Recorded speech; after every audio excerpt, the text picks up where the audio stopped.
You know, the evolution of African politics is very important. Africans, we need to stop asking for favors. Yeah, it's very important because most of our children, why they are scattered around the world, is because they were born on a favor. They were born on a loan that fell apart. They were born on a promise, you know, and so it's very important to evolve African politics to make it important and special for everybody. The youth are in dire need of explanations. You know, the youth, they're angry. The youth cannot be blamed for this anger. But I also urge with the youth to realize that we are where we are right now because power was misused. Power was either taken in a way that was brutal, so it created monsters. You know, power is dangerous. So I'll speak about power.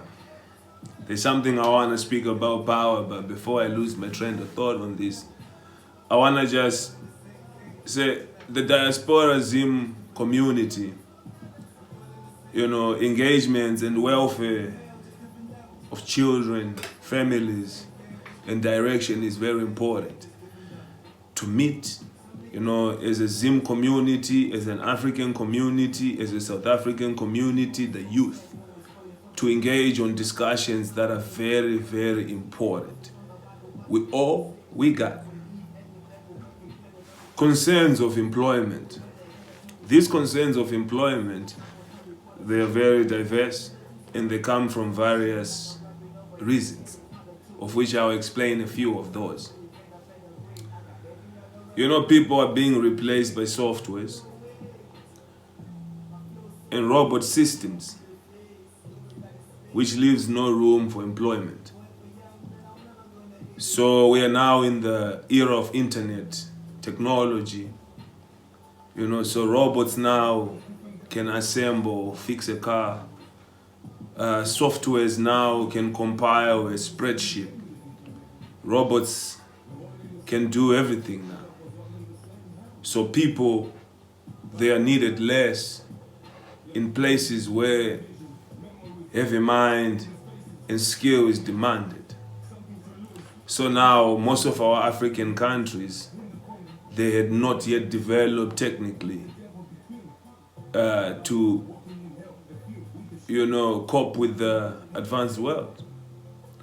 So now the job creation is more towards those types of skills, technology, you know. So it's not just the jobs are being taken. Technically, there's no jobs. If you understand, most people are on Uber, they're on these scooters, you know, so jobs are a scarcity because technology is taking over in almost all the sectors. Technology can know when to water the garden. Technology can know when to open the door. Technology can know a lot right now. Technology can deliver food. You know, technology made people sit on their couch and watch a TV, whatever show that is good, decrippling them, disabling them to actually work. And then the robots and systems, softwares took over. You know, so the job scarcity is just based on a lot of things. Climate change, COVID. You know, COVID closed a lot of businesses just because a lot of people died. My condolences to anybody who lost. I lost a few friends, you know. So COVID changed the way we do business, you know, and COVID has to change the way we look at each other and appreciate one another, you know. It's very important. So the jobs are a scarcity because many companies are even barely making it. If those companies are making it, They are actually living day by day now, and people cannot plan for holidays. It's very tough.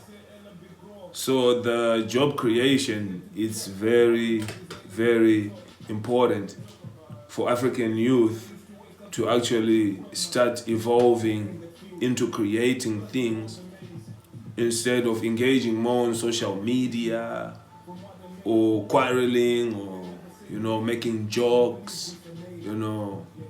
There's a lot of things that people can engage on that can better our situation going forward. So while the COVID changes the way the businesses work, we all have to adapt, because if we do not adapt as a people, we're gonna keep crying foul each year, each generation, because as long as there's computers, as long as there's technology, there's a couple of people who think a lot, and those couple of people will make a lot because some of them will have to think for everybody.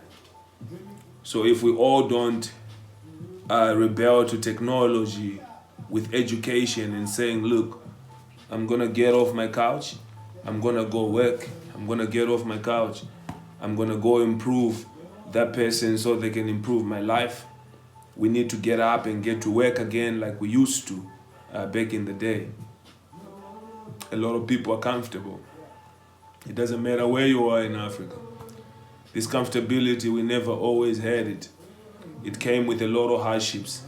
So we have to work hard to maintain that standard of life, or create a better standard of life. African politics has to evolve. African politics has to honor the youth. African politics has to reason with the youth. The youth has to honor the elders. The youth has to be given a chance to engage in a dialogue that makes sense. So African politics is important. At the same time, it's why Africa is a mess.